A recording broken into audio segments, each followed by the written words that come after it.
Você tem coragem de pensar diferente? Eu poderia até tirar o diferente e dizer, você tem coragem de pensar? Ou você está sendo pensado? Uma vez que você pensa, é autêntico, porque não se trata de ser diferente. Se todo mundo está certo, eu sou igual. Agora, se todo mundo está errado, é lógico que eu vou pensar diferente.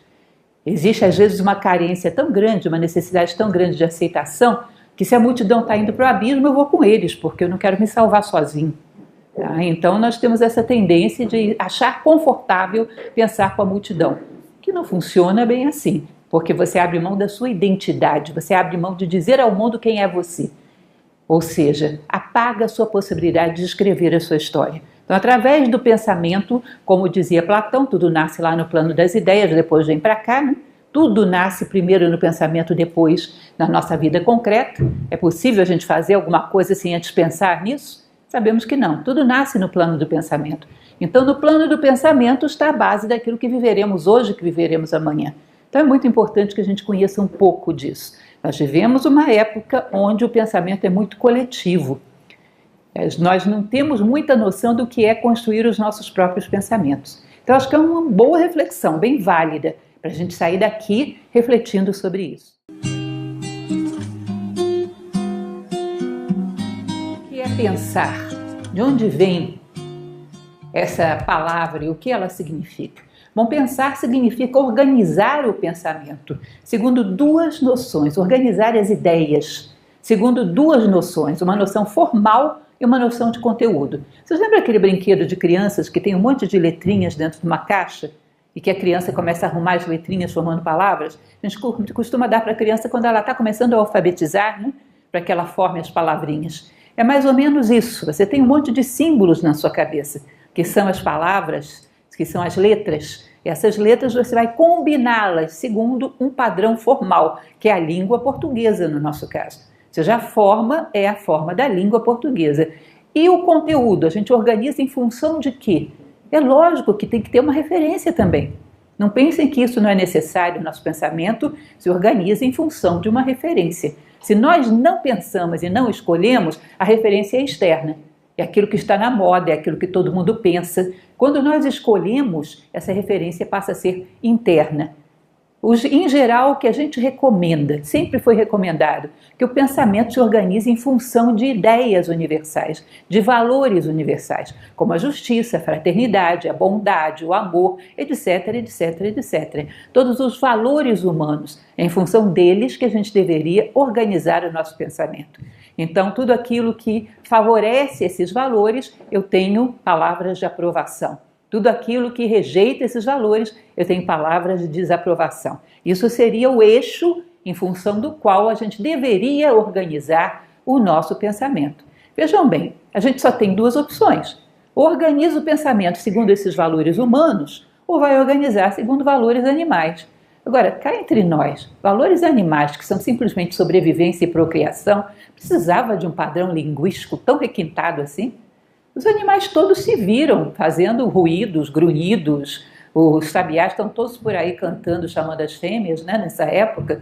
Ou seja, os animais se viram para poder realizar os instintos fazendo ruídos, emitindo assovios, fazendo sei lá o quê. Não precisa de um padrão tão requintado quanto uma língua, articulação de letras para formar palavras, para formar períodos. Não precisa de tudo isso. Só em função de sobreviver e procriar, qualquer ruído resolveria. É claro que a língua portuguesa, as línguas humanas em geral, a linguagem humana, ela é requintada porque ela nasceu para exprimir coisas requintadas. Ou seja, para falar sobre a justiça, por exemplo, não dá para falar com grunhido, nem com assovio. Para falar sobre o amor, tampouco. Aí eu preciso de uma linguagem articulada. Então essa linguagem, ela se articula, ela se requinta em função da riqueza dos assuntos humanos, daquilo que o ser humano tem que expressar. Se ele fosse meramente instintivo, grunhidos estavam bons. Mais do que suficientes. Os animais se viram com isso muito bem. Tá? Então, forma, língua portuguesa. Conteúdo, valores universais. Valores humanos que valem hoje, valiam há 2000 anos, valerão daqui a milhares de anos. Justiça, fraternidade, bondade, amor e outros parecidos. Os valores que nos caracterizam como seres humanos. É assim que a gente organiza o pensamento. Aí a gente pode dizer, isso é um ser humano pensando. Organiza segundo um padrão linguístico o conteúdo em função de valores. Tá? Então, esse é o primeiro elemento para que a gente conheça como é ou como deveria ser. Se eu não faço isso, o padrão em função do qual eu organizo, como eu já falei, é um padrão coletivo. É o que todo mundo está pensando. É o que está na moda. Aí eu não penso, eu faço eco. Isso não é propriamente pensamento, isso é eco. Eu estou ecoando aquilo que, num determinado momento, é um padrão mental. Estou simplesmente reproduzindo. É curioso a gente pensar, entrar no requinte do que é a operação do pensamento, para ver quão poucas vezes a gente, de fato, faz essa operação completa. Quantas vezes a gente simplesmente sai copiando aquilo que recebemos como informação pelo dia fora. Quão pouco a gente elabora o pensamento desde o nascimento da ideia, a reflexão sobre a ideia original, consequências, conclusões que a gente mesmo tira e depois uma aplicação disso à vida, o processo inteirinho teu. Isso é bem raro. Pare para pensar. Desses pensamentos que estão na nossa mente nesse momento, quantos desde a ideia original era minha? Quantos eu construí através de um processo de reflexão? Pouquíssimos, pouquíssimos. Portanto, a nossa capacidade mental, a nossa capacidade de pensar corretamente, fica bastante prejudicada a partir do momento que a gente não sabe trabalhar com o pensamento desde o momento em que ele nasce de uma ideia e vai se desdobrando através da reflexão. Vamos falar um pouco mais sobre isso já já. Então, continuando, pensamentos são motivados por impulsos internos ou externos. Então, eu vejo uma pessoa que está aqui filmando essa palestra. Eu vejo e a partir disso eu posso refletir. Mas eu posso também não ver ninguém, imaginar uma cena desse tipo. É um impulso interno. Eu imaginei que alguém está filmando. E em cima disso eu também posso refletir. Ou seja, as nossas reflexões, que é a operação do processo de pensar, operação racional propriamente dito, pode vir de fatos externos ou internos. Né? A partir do momento que a gente pega esses impulsos, internos ou externos, e começa a refletir, a gente começou a exercitar o pensamento. Bom, tal pessoa está fazendo tal coisa, por que será? O que ela busca com isso? Onde ela quer chegar com isso? Para onde ela está indo? Ela sabe para onde ela está indo? Qual a intenção dela de agir dessa maneira? Vocês percebem quanta coisa interessante existe à nossa volta que a gente poderia se perguntar e refletir em cima? Uma coisa que eu acho engraçado, hoje mesmo quando eu vinha para cá eu pensava nisso, a quantidade de pessoas que passam por você voando. Vocês nunca pararam para pensar, será que eles estão realmente com pressa? Será que está acontecendo alguma coisa muito grave na casa deles? Recordo que uma vez eu andava com a minha filha, na época ela tinha 9 para 10 anos, ela falou, mãe, eles deveriam colocar o telefone no vidro para a gente ligar depois e perguntar se deu tempo. Porque deve ser gravíssimo que a pessoa está... Deve ser uma coisa do outro mundo. Vocês não se perguntam sobre isso? O que está acontecendo com essa pessoa? Tanta pressa para chegar aonde? Por quê? Por que as pessoas, de alguma maneira, satisfazem algum instinto em estar correndo mais do que os outros? Será que simplesmente para ser maior do que o outro porque é mais rápido? É o seu momento de fama? O que as pessoas buscam quando fazem isso? Correm um risco, colocam os demais em risco, em função de que ganho? Qual é o ganho que advém disso? Isso é uma postura filosófica. Por que as coisas são como são? E a gente começa a reflexão. Que a partir dessa reflexão, a gente cria ideias próprias. Eu acredito que é porque as pessoas, todas elas, têm necessidade de, em algum momento, se destacar, chamar a atenção, serem os melhores, porque estão cansados da mediocridade, de estarem no meio da massa fazendo as mesmas coisas e não serem reconhecidos. Então, de alguma maneira, as pessoas estão tentando ser reconhecidas das maneiras mais estranhas possíveis. Vocês nunca olharam para uma pessoa quando você estava ultrapassando ela no trânsito com o seu carro? Quando você olha assim, às vezes ela está te olhando assim como se você estivesse fazendo uma coisa gravíssima, ofendendo ela por ultrapassá-la, como se você dissesse que ela ficou para trás, ou seja, ela é inferior a você. Aí ela mete o pé no acelerador e te passa, porque isso é um desaforo que ela não pode levar para casa. Porque as pessoas necessitam disso. Por que tem que estar sempre mostrando para os outros que são melhores? A partir disso você poderia ter uma bela reflexão e entender o que está acontecendo com o ser humano, ou pelo menos desenvolver uma hipótese tua. O que será que está acontecendo aí? Será que as pessoas estão se sentindo muito medíocres e estão precisando se destacar em alguma coisa? Por que se sentem assim? Todas as coisas à nossa volta pequenas operações da natureza, a mudança dos ciclos, a primavera que está chegando, tudo à nossa volta, dá boas reflexões. Quando nós começamos a refletir e extrair dos fatos externos e internos ideias próprias, você está realmente pensando. Só aí.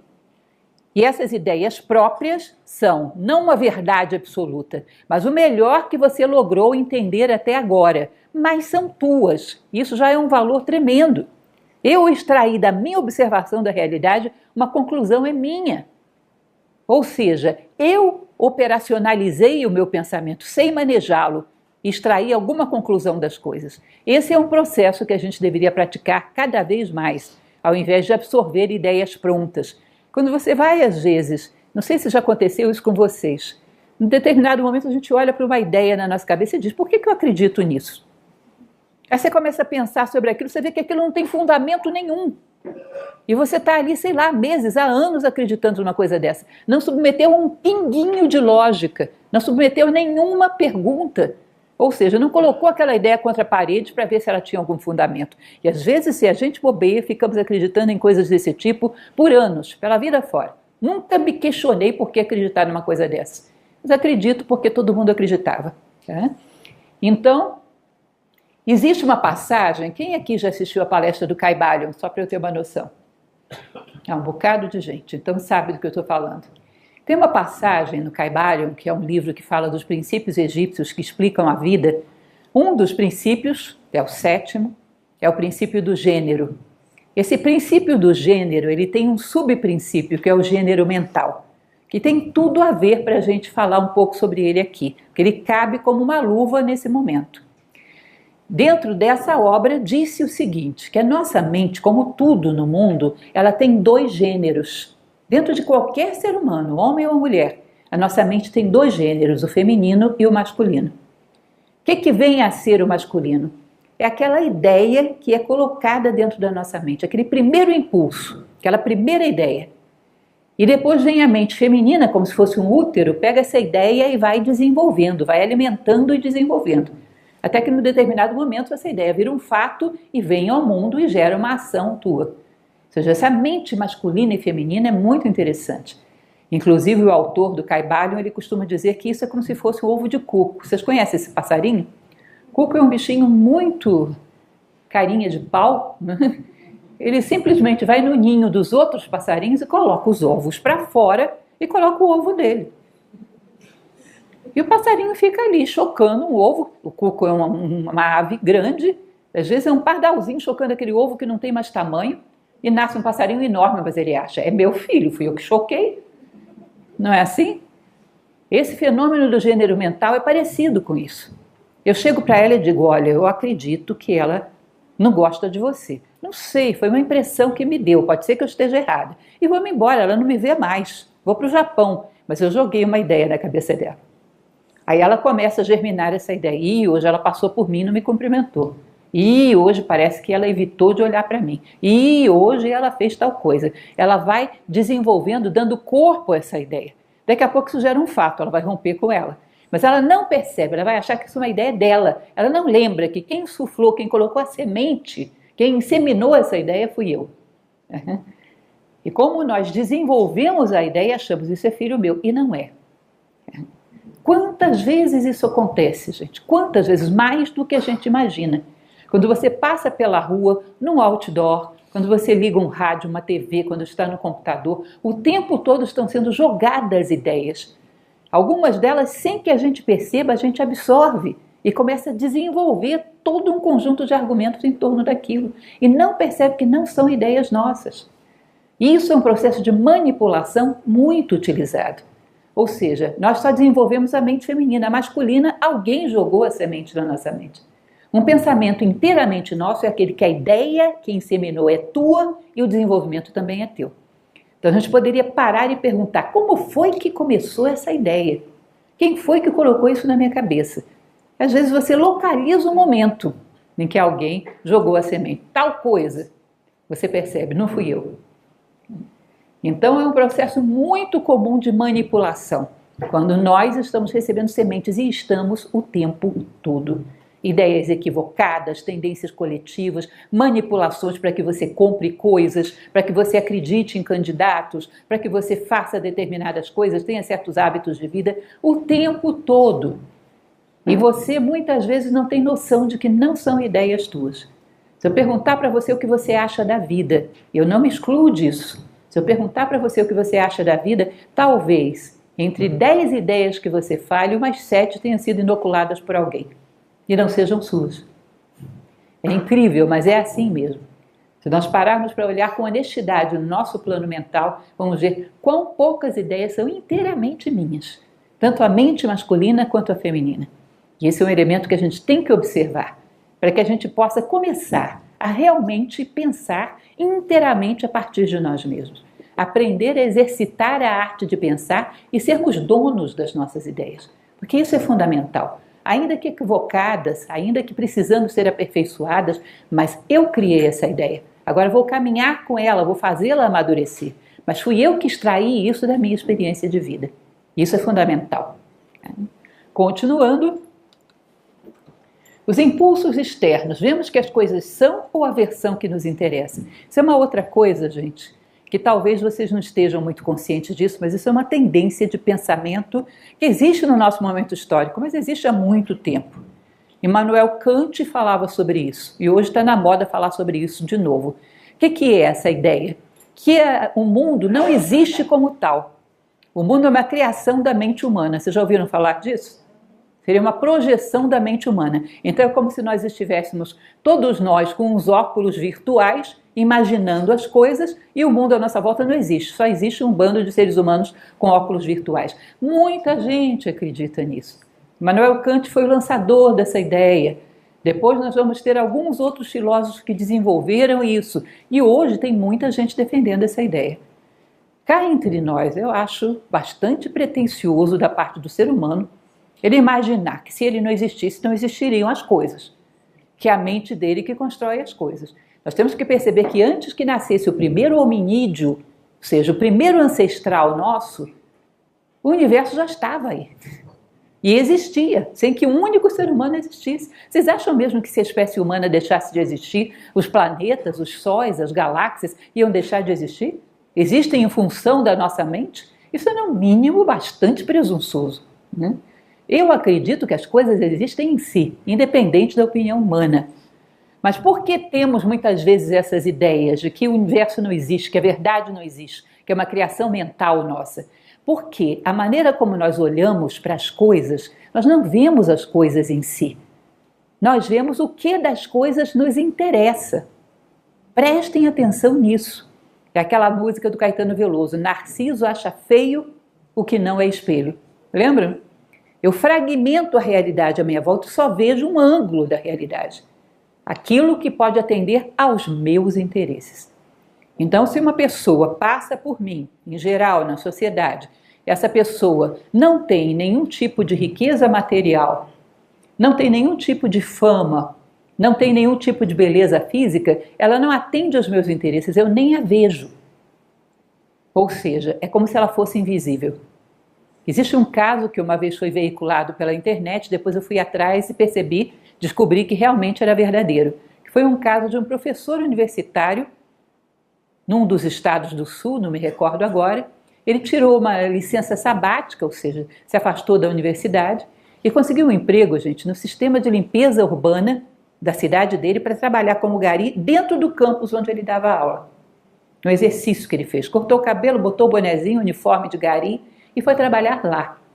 Por algum tempo, não sei exatamente quanto, mas chegou um determinado momento, ele terminou a experiência e ele disse: ninguém me reconheceu.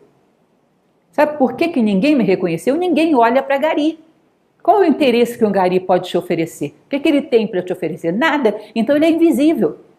Ninguém olhava para o meu rosto. Gari é como se fosse porta, parede. Ninguém olha para o rosto da pessoa. Porque não interessa para nada, não tem nenhum interesse que você possa tirar disso. Então torna-se invisível.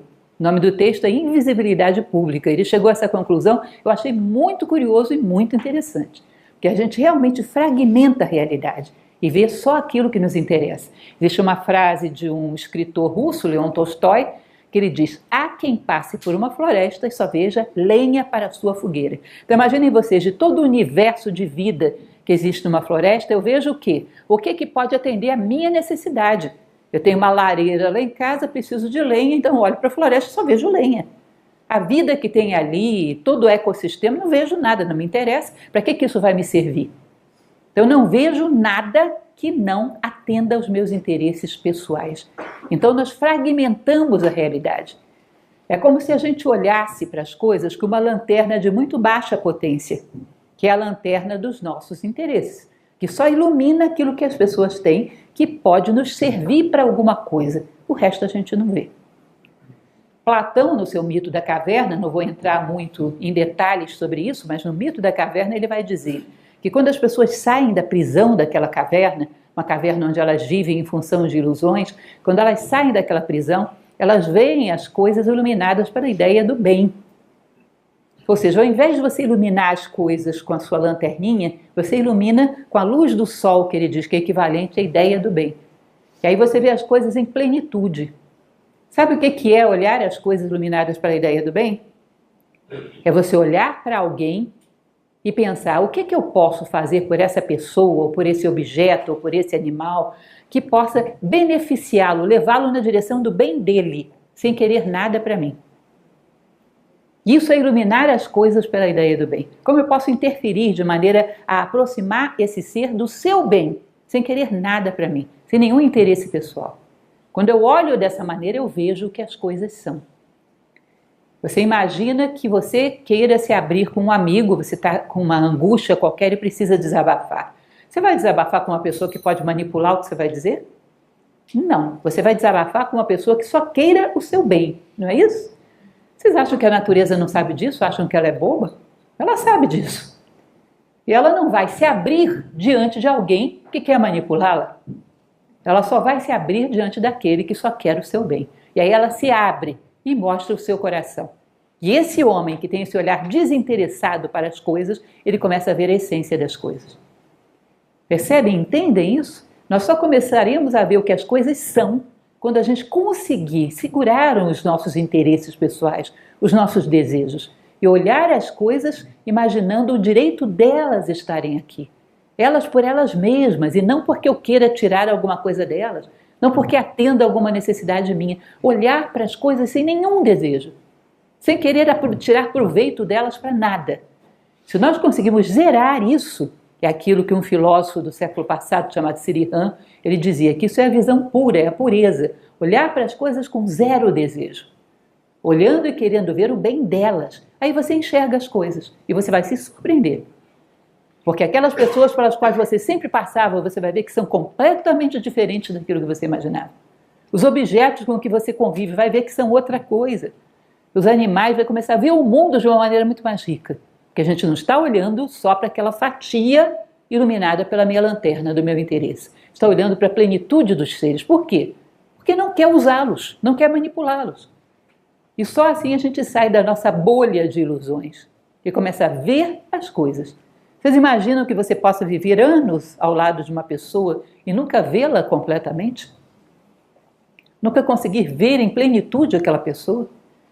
Vê-la como ela é, os sonhos dela, para onde ela gostaria de caminhar, quais são as suas verdadeiras necessidades, sem que tenha nenhum interesse nisso, sem que eu queira nenhum ganho com isso, por ela mesma. Só assim a gente depuraria a vista e poderia ver as coisas que estão à nossa volta. Zerar desejos, zerar interesses pessoais. Aí começa um pensamento puro. Se você fizesse isso e fosse capaz de ver as coisas, você veria a verdade das coisas. Existe uma verdade do universo, que existiria ainda que a gente não existisse. Se você saísse na Idade Média fazendo pesquisa de opinião pública, Ibope medieval, você perguntaria para as pessoas qual é a forma da Terra. O que vocês acham que eles iam responder? Plana, e lá na ponta um dragão de boca aberta esperando os incautos, não é? E isso era o que eles pensavam. Vocês acham que a Terra deixou de ser geóide por causa disso? A Terra está aí para o que os homens pensam ou deixam de pensar. Ela tem uma verdade, ela é o que é. O que a gente pode alcançar é ver ou não essa verdade, mas ela tem uma verdade. A importância da gente ver a verdade das coisas, de amar a verdade, de querer alcançá-la. Quando alguém diz eu amo a verdade, isso é uma virtude enorme, porque ele quer ver as coisas em si, sem o véu dos seus interesses e dos seus desejos. Hoje é comum as pessoas amarem a verdade. Para começo de conversa, as pessoas nem acreditam que exista a verdade. Se você falar isso para as pessoas, eles vão te dizer, cada um tem a sua verdade. Como assim? Cada um que pensar na Terra de um jeito, a Terra vai mudando de forma? Como é que é isso? Não existe verdade em si, cada um tem a sua. Como assim? É curioso, porque se você convencer essa pessoa de que existe uma verdade, ainda assim ela não vai querer saber, ela vai preferir a versão dela. Ou não. É assim. Imaginem a seguinte situação. Você perdeu uma carteira aqui na escola. Aí você estava ali na recepção, fazendo sua inscrição, aí você acha que perdeu lá na recepção, você vai procurar. Mas eu vi você circulando por essa sala, eu venho procurar aqui e acho a tua carteira e te devolvo. Você vai ficar contente porque recuperou a carteira ou vai ficar com raiva de mim porque eu contrariei a sua opinião de que estava na recepção? Isso é ridículo, né? A carteira tem um valor muito grande para mim, eu prefiro achar a carteira do que a minha opinião ser verdadeira. Isso porque é uma carteira. E nós somos muito materialistas, porque se fosse um conceito sobre a vida, ainda que você percebesse que o seu é errado, você preferia não achar a verdade sobre a vida do que reconhecer que o conceito dela é melhor do que o teu. Porque você não está tanto assim interessado nos conceitos sobre a vida quanto está numa carteira. Então você prefere não achar nada, mas defender a tua opinião, porque você não vai deixar parecer que ela sabe mais do que você. Interessados na verdade, acima de tudo, acreditando que ela exista, que ela tem um valor, curiosos, querendo descobrir o que as coisas são em si, e não vistas pelo meu filtro do meu interesse, amando as coisas como elas são em si. Isso é o que se pensava de um filósofo. Aquele que deixa o seu pensamento fluir, busca a verdade, quer se aprofundar no coração de todas as coisas. Parem para pensar o que a gente realmente conhece. Tá bom que nenhum de nós é um sábio, não sabe tudo, ou muito longe disso, mas alguma coisa deveríamos saber. O que a gente realmente conhece? O que ou quem? Nem a nós mesmos. Nem a nós mesmos. Então essa alienação da verdade faz com que a gente não tenha um pensamento completo. Chega um determinado momento, as emoções dizem, para com isso e prova que eu estou certo. Aí você distorce o raciocínio todo, né? Faz uma operação matemática aí que no final dê que eu estou certo e o outro está errado. Então você sai distorcendo as equações todas. O fluxo mental sai todo torto, porque você já encomenda o final do processo. Prova aí que eu estou com razão. Se vira. Ah, mas isso não é verdadeiro. Não importa, não estou nem aí para a verdade.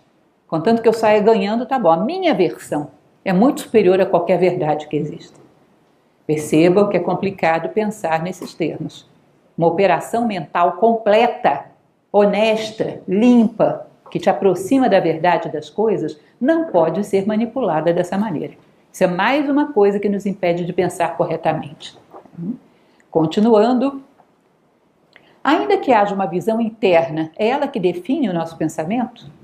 Vamos imaginar o seguinte: eu observo todas as pessoas que eu conheci ao longo da minha vida. Dou uma olhada, assim, mais ou menos em perspectiva, todas as pessoas que eu conheci ao longo da minha vida. E chego à seguinte conclusão: das pessoas que eu conheci, eu posso dizer que uns 95% ou mais eram pessoas de bem. Não eram pessoas maravilhosas, perfeitas, mas pessoas que estavam lá com a sua família, querendo o bem da sua família, não querendo prejudicar ninguém. Tá? Podiam não ser muito altruístas, mas eram pessoas boas. Menos de 5% eram pessoas que realmente eram criminosas, marginais, coisas pesadas. A maioria das pessoas que eu conheci eram pessoas de bem ao longo da minha vida. Aí você pega o jornal de hoje, você pega a internet, você pega todos os veículos de comunicação e o que é que eles vão te dizer? Que a humanidade é um projeto falido, não é isso? Que a humanidade não tem jeito, não tem solução. Isso está na mídia para tudo quanto é canto. Para todo canto, você pega um jornal, vão te mostrar e te dizer, a humanidade não tem saída. Humanidade é um projeto que não deu certo. Já vi exatamente essa frase no jornal. Humanidade é um projeto falido. Aí você tem uma opinião. Eles estão dizendo que 100% da humanidade não presta. Mas a minha observação da minha vida diz que 95% das pessoas prestam. E aí, eu escolho o quê? Eu escolho o que a mídia está dizendo que eles devem saber mais do que eu. Não é assim? Ou seja, a minha ideia elaborada em cima da minha experiência de vida não vale nada, porque eu não posso estar com mais razão do que o jornal. O pessoal que faz o jornal sabe das coisas. Então, eu abandono a minha visão das coisas, amparada na minha reflexão, quando ela é contrária ao pensamento coletivo, quando ela é contrária ao pensamento da moda. Ou seja, ainda que eu pense, ainda que eu elabore o meu pensamento, eu não tenho coragem de sustentá-lo contra vento e maré. Parem para pensar, gente, eu sou capaz de apostar todas as minhas figurinhas, que são boas figurinhas, diga-se de passagem, que vocês em algum momento olharam para algum fato na sociedade e disseram: esse pessoal não está louco, não? Isso não tem sentido.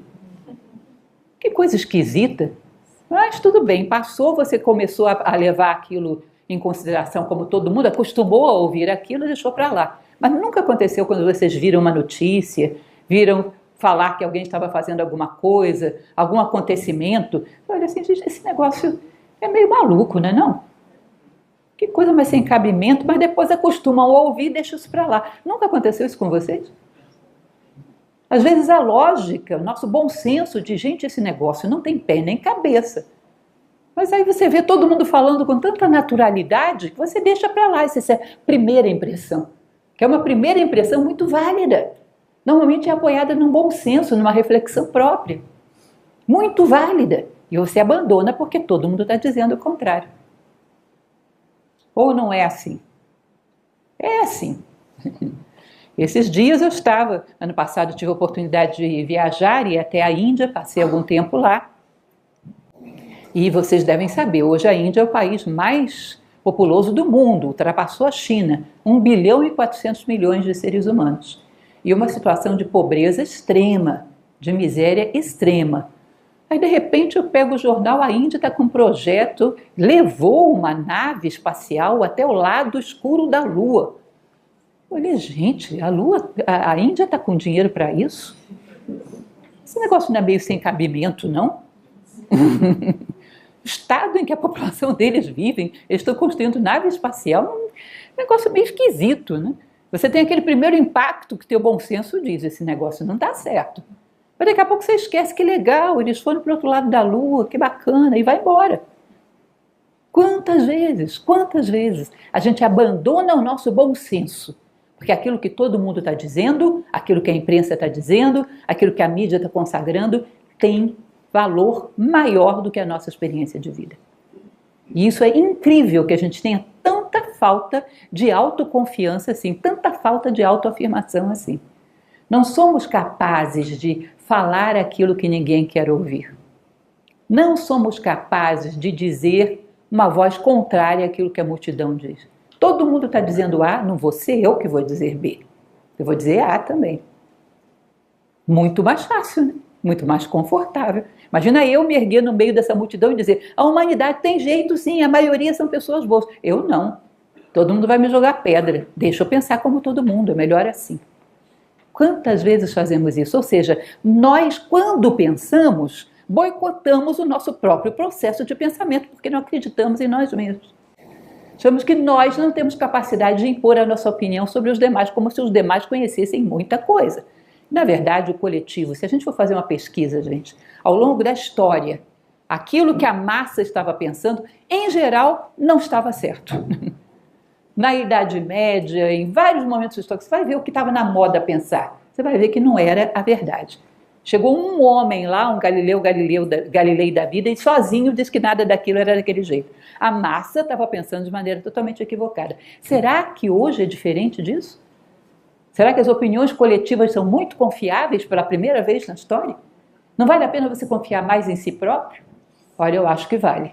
Eu acho que vale levar em consideração quando o teu bom senso toca uma campainha e diz: epa, esse negócio está mal contado. Confie nisso. Leve isso a sério. Isso significa que você está pensando, está tendo ideias próprias. Não boicote esse processo. Isso é fundamental, isso que nos constrói como indivíduos. Esse é o nosso processo de pensamento bem conduzido. Pensar por si próprio exige coragem. E é esse o processo que eu estou falando para vocês. Muitas vezes é medo. Eu vou pensar por mim mesmo, eu vou ficar diferente de todo mundo. As pessoas vão me rejeitar, vão me criticar. Olha, se todos começassem a seguir o seu exemplo e pensar por si mesmos, daqui a pouco as pessoas teriam que aceitar que cada ser humano tem uma opinião, cada ser humano tem uma visão segundo a sua experiência e parariam de querer impor opiniões coletivas. Marco Aurélio, que foi um grande imperador filósofo da história, um imperador estoico, ele dizia o seguinte: cada ser humano que morre me empobrece, porque significa um universo ímpar e irrepetível com o qual eu deixei de travar contato. Imaginem vocês, cada um de vocês um universo ímpar e irrepetível, cada um pensando por si próprio, tendo ideias. Imaginem a maravilha que seria a humanidade com esse tanto de gente pensando. Nós abrimos mão disso e colocamos um cidadão lá, tendo ideias e todo mundo copiando. Ou seja, ao invés de termos seres pensantes, temos seres que clonam pensamentos no plano mental. Não tem ideias próprias. A riqueza que é 7 bilhões de seres humanos, quase 8 bilhões, né? Pensando todos eles, tendo ideias. Seria maravilhoso, provavelmente teriam resolvido a maior parte dos problemas da humanidade. Mas não, continuamos colocando um para pensar e o resto para copiar. Alguém vai ter que ter a coragem de começar a pensar e sustentar isso. É um direito que todos temos. Ainda que você não vai exibir o seu pensamento no jornal, mas para a sua consciência você tem que sustentá-lo. Continuando, pensamento circular. Também é uma coisa que nós temos que começar a entender como é o mecanismo mental, o mecanismo dos nossos pensamentos. Às vezes as nossas emoções, muitas vezes, as nossas emoções tingem os nossos pensamentos com um peso tremendo quando você está magoado com alguém, quando está com raiva, quando se sentiu ofendido ou quando está apaixonado. O pensamento fica circular. Fica o dia inteiro com aquela mesma ideia girando em torno de você. E se você alimenta, isso pode ficar muito tempo. Isso pode se tornar patológico, pode se tornar uma obsessão, um pensamento obsessivo. E é impressionante, gente, como isso nos cansa, como isso é extremamente cansativo. Um dia com o pensamento circular, você vai ver que cansa mais do que um dia fazendo um trabalho pesado, né? Porque nos exaure a nossa energia mental. Nós temos que saber quebrar o ciclo dos pensamentos circulares. Nós temos que saber dominar o nosso pensamento em algum nível. E aí entra a proposta que eu trouxe para vocês. Nós vivemos, talvez, a época da história onde mais estamos dispersos. Vocês têm dúvida sobre isso? É tanta coisa chamando a nossa atenção e nós não sabemos escolher e não sabemos nos focar numa coisa de cada vez. Nós estamos em todos os lugares e não estamos em lugar nenhum. Se eu pedir para vocês pensarem apenas nesse objeto por 30 segundos, nenhum outro pensamento, só nesse objeto, vocês vão ver do que eu estou falando. Vocês vão entender do que eu estou falando. É um torvelinho de ideias na nossa cabeça, um turbilhão, e a gente não segura aquilo, não se fixa em nada, não aprofunda nada.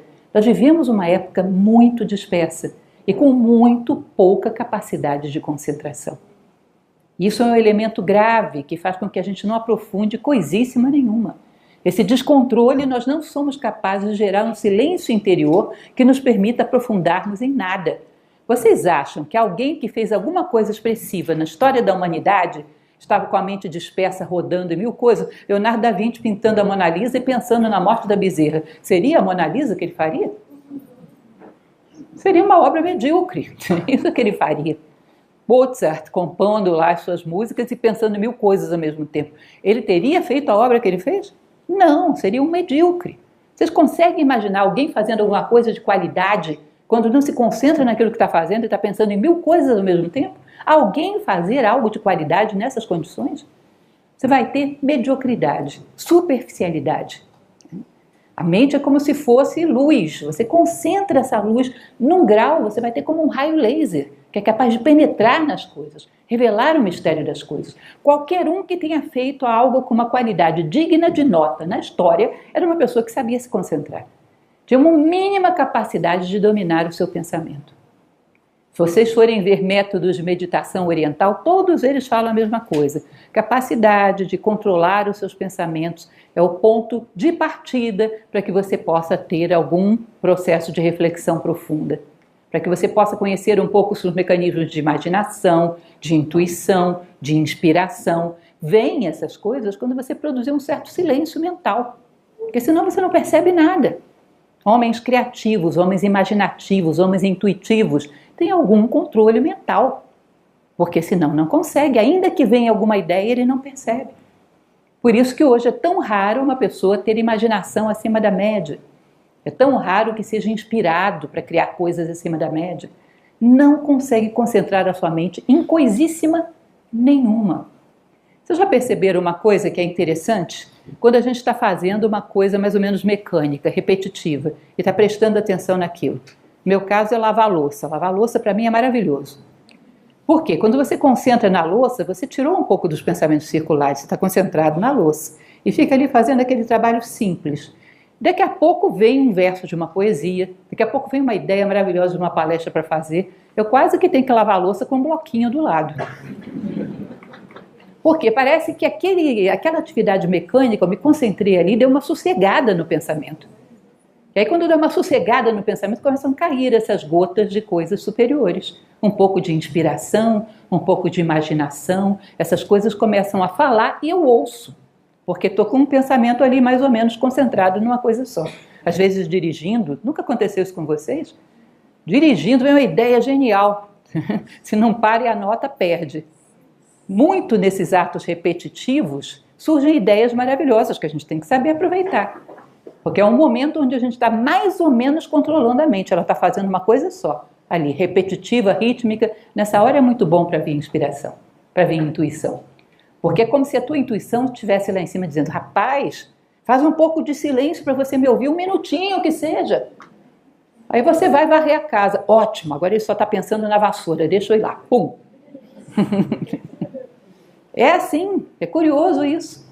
Para quem exerce alguma arte, sabe como é que é isso. Essas ideias maravilhosas vêm nessa hora. Ou para alguém que faz algum trabalho que exige imaginação, é isso.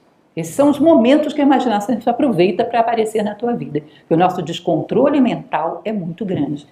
Então, fazer exercícios de concentração, procurar ter um controle maior dos teus pensamentos. Existe um exercício que nós usamos muito aqui na escola, que é o chamado Tratak. Tratak é uma bolinha no centro de uma circunferência. A ideia é que você olhe para essa bolinha, só para essa bolinha, ainda que seja por segundos, tão concentrado que a circunferência desaparece, você não a vê. Aí você diz: eu não vou andar com um pedaço de papel com uma bola, com um ponto no meio pelo dia fora. Isso é ridículo, tá? Não precisa fazer isso. Você está sentado, sei lá, no consultório do médico, esperando ser atendido. Um pontinho na parede, serve. Faz um exercício de se concentrar de tal maneira que você só veja aquele ponto. Por segundos que seja. Você está fazendo um exercício de musculatura mental, de controlar o teu pensamento. Quando você for se concentrar para fazer uma leitura, você vai ver o resultado de exercícios desse tipo. Nós temos que cada vez mais procurar conquistar um grau de concentração. Combater essa dispersão que é um mal coletivo e que tira de nós a capacidade de pensamentos mais profundos. Todos nós somos boicotados. Vocês já foram na biblioteca da UNB? Eu acho aquilo muito engraçado, porque eles colocam uns caixotes, né? Pelo menos no meu tempo era assim, deve estar lá ainda. Uns caixotes para o estudante ficar dentro daquele caixote de madeira estudando, não dá para lugar nenhum. Aí o que o cidadão faz? Escreve um monte de coisa no caixote. Aí o próximo chega lá, ao invés de estudar, fica lendo aquelas coisas. Que incrível, meu Deus. Sempre tem uma saída para você dispersar. Sempre tem. Tá? Então, uma prática de maior concentração, extremamente necessário para que você aprofunde os seus pensamentos. Aprofunde essa arte de pensar por si mesmo. Continuando, desconectar emoções e pensamento. Isso é muito importante. O pensamento, ele é frio, ele tem uma capacidade de articular argumentos e descobrir num determinado momento o que é justo, o que é bom, o que é certo fazer. Mas se você contamina o pensamento com emoções, você não vai pensar o que é bom, o que é justo, o que é certo. Você vai pensar o que me agrada. Né? Por exemplo, pais com crianças. Quando a criança faz uma travessura, você sabe que você não pode punir se você estiver irritado, porque você vai ser injusto. É isso, você tem que deixar a cabeça esfriar para você pensar o que é melhor para a criança, para educá-la. E vai lá e faz o que é bom para a criança. Se a gente deixa os nossos pensamentos serem contaminados por emoções, eles quebram a lógica do nosso pensamento. As emoções distorcem as coisas. Por paixão, por raiva, elas distorcem a nossa capacidade de pensar corretamente. Vocês já devem ter ouvido falar a respeito de um grande filósofo do passado, que foi Platão, talvez um dos mais importantes da história da humanidade. Era um grande pensador. Uma vez disse que um criado na casa de Platão teria feito alguma coisa muito errada, a gente não sabe o que foi, teria cometido uma traição com ele. E era uma pessoa que vivia na casa dele há muitos anos, uma pessoa em que ele confiava. E essa pessoa teria traído ele de alguma forma. Aí Platão sai da sua casa, vai até a sua escola, academia, pega o seu sobrinho Espeusipo e diz: vai lá e julga para mim essa pessoa, porque nessa condição emocional em que eu estou, eu não julgo ninguém. Vejam que até Platão teve os seus momentos de descontrole emocional. Mas essa postura dele eu acho muito bonita. Nessa condição emocional, eu não julgo ninguém. Porque estou ofendido, você é injusto. Vai lá você que está com a cabeça fria e julga de maneira que você seja justo com ele. Que dê o melhor para ele, aquilo que lhe cabe, aquilo que lhe corresponde. Percebem? Então, muito cuidado, porque um dos elementos que distorcem a nossa capacidade de pensar é misturar emoção com pensamento. Pensamento, você tem que estar com a cabeça fria. As emoções servem depois para impulsionar a atuação. Mas na hora de decidir, na hora de refletir, você tem que estar com a mente fria e desassociada de emoções. Senão não vai refletir corretamente. Aprender com o pensamento dos demais não é cloná-lo. Eu verifico os fundamentos e submeto aos meus valores. Eu recrio. Então eu falei para vocês, porque todo mundo pensa igual, não pode ser assim. Então é errado eu aprender com o pensamento do outro? Não, não é errado. Nós aprendemos com o pensamento de muita gente, grandes sábios do passado, pessoas que a gente considera, pessoas com quem a gente convive, a gente pode aprender do pensamento das pessoas.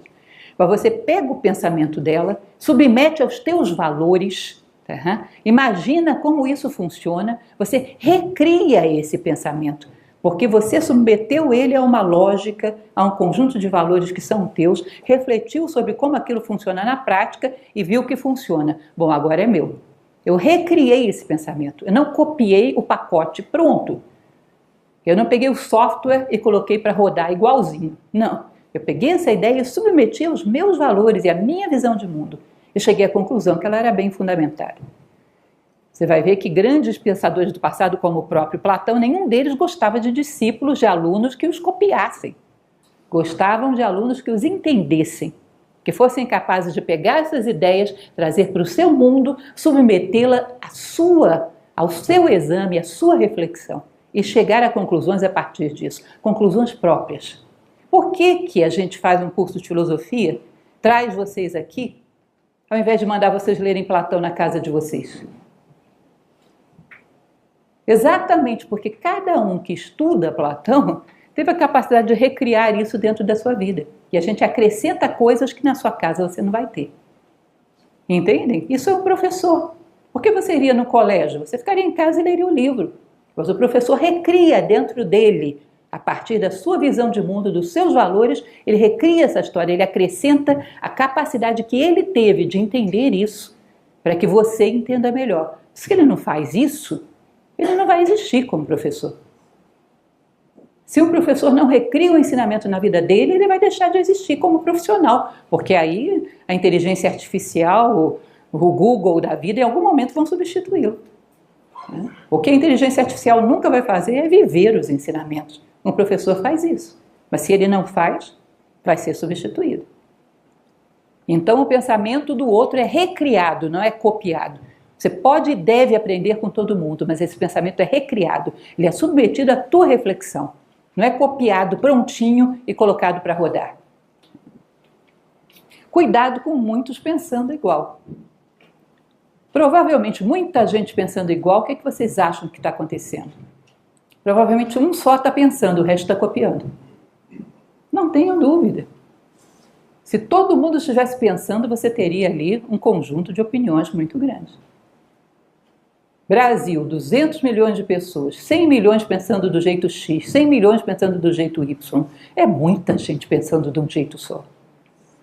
É muita gente. A probabilidade de não ter ninguém pensando aí é muito alta. Imaginem vocês todos pensando e trocando essas ideias, o quanto cresceríamos. Tese, antítese, síntese. Eu te digo o que eu estou pensando, você me diz o que você está pensando, a gente extrai pontos comuns e cria uma síntese, que aprende com o meu pensamento, com o teu pensamento e é maior, acrescentou algo a mais. Vamos crescendo assim. Se nós somos permeáveis e não nos achamos donos da verdade, cada vez que você encontra uma pessoa que pensa diferente, você sai enriquecido e ela também. Porque eu vou aprender do ponto de vista do outro, ele vai aprender do meu, e sairemos com uma síntese que é maior do que aquilo que a gente pensava antes. É mais ampla, é mais elevada. Mas conseguimos isso por quê? Porque cada um estava pensando por si. Se todo mundo estivesse clonando o pensamento do outro, não haveria nada para trocar, nada para aprender do outro. Então, cuidado com muitos pensando igual. Muito provavelmente não tem ninguém pensando aí. Reflito, submeto a princípios e construo um pensamento. É absolutamente certo? Ou seja, eu fiz tudo que você ensinou, Lúcia.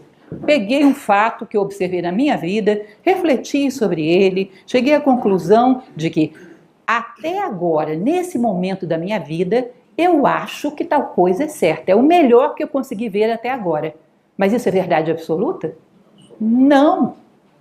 Nós estamos num mundo onde não tem absolutos. É um mundo de relativos. Isso é o melhor que eu logrei pensar até agora. Mas se amanhã alguém me traz um elemento novo, amanhã eu estarei levando em consideração esse elemento novo. Eu não estou congelado. Eu simplesmente sou coerente com o melhor que eu sintetizei até agora. Mas eu não sou dono de nenhuma verdade.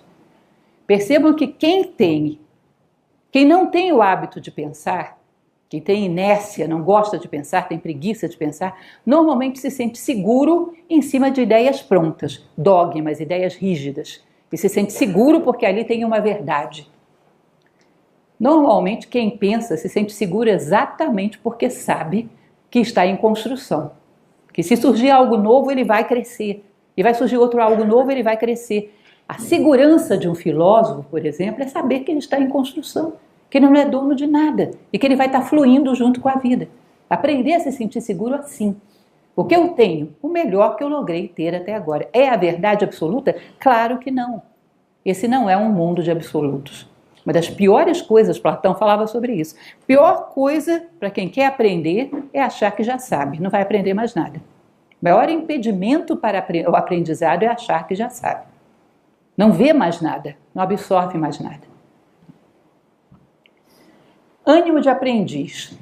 Todos nós devemos ter isso. Constante ânimo de aprendiz. Saber que temos alguma coisa, não é muito, mas é o que temos.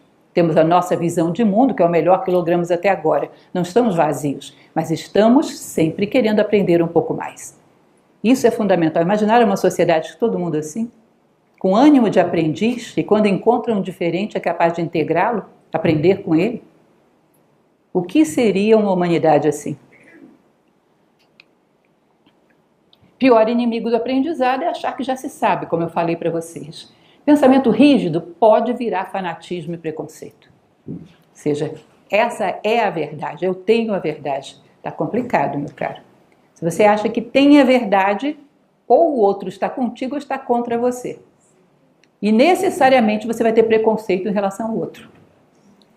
Ou seja, quando você enrijece o pensamento, você vai começar a ter preconceitos e fanatismo, que são simplesmente o congelamento da operação de pensar. Não penso mais nada, já encontrei o ponto final da minha vida. Olha, é muito triste alguém dizer que já encontrou o ponto final da sua vida. O resto da vida você vai fazer o quê, meu caro? Você não vai estar mais buscando sabedoria nenhuma, verdade nenhuma. O que você vai fazer com o resto da sua vida?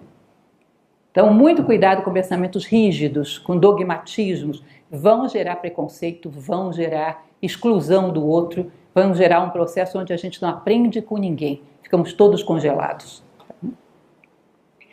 Eu coloquei o exemplo de um boxeador. Você percebe que quando o boxeador vai atingir o outro, a primeira coisa que ele faz é enrijecer as pernas. Ele enrijece as pernas e ele desfere um golpe. Não é assim? A gente enrijece o nosso pensamento, está pronto para agredir o outro que pensa diferente. É assim. Enrijeceu as minhas bases, isso é verdade. Torna-se altamente agressivo. Daqui a pouco está agredindo alguém que pensa diferente. E se sente dono de todas as razões do mundo. Quantas vezes, gente, isso acontece? Diferenças de todos os tipos, discriminações de todos os tipos. O que é, senão um bando de donos da verdade? Vocês já viram briga de touro? Os dois touros batendo de testa até os dois tombarem mortos? Isso é uma briga de donos da verdade. Não tem nenhum tipo de aprendizado de um com o outro, não tem nenhuma possibilidade de crescimento. Donos da verdade, em geral, são pessoas bem agressivas. Excluem todo mundo à sua volta. Como eu falei para vocês, a dialética se compõe de tese, antítese e síntese. Oba, encontrei uma pessoa que pensa diferente, que divertido. Agora eu vou começar a aprender. Eu te ofereço o que eu tenho, deixa eu ver o que você tem. Deixa eu me colocar no teu lugar, tentar entender o mundo do ponto de vista que você vê. Você está vendo de um ângulo que eu nunca vi. Portanto, você vai me dar uma visão nova. Alguma coisa eu vou aprender com você. E você pode aprender comigo também, se estiver disposto a aprender. Ou seja, hoje eu saí maior do dia de hoje do que eu entrei. Porque eu conheci alguém que pensava diferente. Olha que bonito. O dia de hoje eu cresci, porque eu encontrei alguém que pensava diferente. Isso são pessoas que realmente estão pensando. Estão exercitando a arte de pensar. Tá? E realmente buscando a verdade. Esses farelos de verdade que existem espalhados por todo o universo. Eu estou atrás deles. Realmente quero expandir o meu pensamento. Todo pensamento rígido é uma gaiola através da qual a inteligência e o bom senso não conseguem pensar, não conseguem passar. Pensamento rígido te prende e você já não consegue mais deixar o seu pensamento fluir. Preguiça de pensar é igual a preguiça de viver. Então essas são algumas observações finais que eu gostaria de fazer para vocês e pedir que vocês pensem a respeito do que foi dito. Capacidade de procurar dentro da sua mente para ver quais ideias são realmente suas. Capacidade de confiar na sua experiência de vida, nas suas próprias reflexões. Treinar um pouco de concentração para você poder ter um certo controle do pensamento. Acreditar em você mesmo que o mundo inteiro diga o contrário, quando isso é bem fundamentado, quando você refletiu a respeito. Usar dessa capacidade maravilhosa do ser humano que é pensar. Saber exercer o pensamento significa eu aprendi a viver, comecei a conquistar a minha individualidade, meu lugar único e irrepetível no mundo. Cada um de nós tem um recado a dar ao mundo, algo que se eu não disser, ninguém vai dizer por mim. Quando você aprende a pensar, você conquista o seu lugar no mundo. Dá o seu aporte, que ninguém pode dar senão você. Descobre esse mistério que nos trouxe ao mundo. Que recado viemos aqui dar? Cada um tem que encontrar essa palavra sagrada, esse mistério que viemos comunicar ao mundo. E não se esquece de se inscrever no canal, é muito importante pra gente que vocês se inscrevam, que clique aqui no curtir, para que esse conhecimento chegue em cada vez mais pessoas. Quem quiser aprender mais conosco, eu indico que assine a nossa plataforma de streaming, também está na descrição do vídeo aqui. Lá a gente fala de muito mais coisa, tem várias leituras de livros também. E a nossa plataforma de streaming, ela foi criada para ajudar a custear os nossos projetos sociais e culturais. A Nova Acrópole tem alguns projetos sociais em Brasília e em Belém atualmente, né, os projetos fixos, que a gente atende mais de 400 crianças em vulnerabilidade social, com aulas sobre virtudes, aula de balé, orquestra, várias coisas. E essa plataforma de streaming foi criada justamente para custear os nossos projetos sociais e culturais. Quem quiser saber mais é só clicar no link aqui. E claro, se você gosta do nosso conteúdo, procura a Nova Acrópole da sua cidade. Isso que a gente mostra aqui no YouTube, gente, é só um pouquinho de tudo que nós fazemos na escola. São mais de 100 escolas só no Brasil, tem no mundo inteiro, são mais de 400 escolas no mundo. Hoje nós estamos em praticamente todas as capitais, só não tem Maceió e Rio Branco ainda, infelizmente, mas nós trabalhamos muito para chegar um dia nessas cidades também. Em várias cidades do interior tem, em todas as escolas tem o curso de filosofia, é só vocês procurarem lá. Se não tiver turma aberta agora, entra na lista de espera que quando tiver uma turma, o pessoal vai entrar em contato com vocês.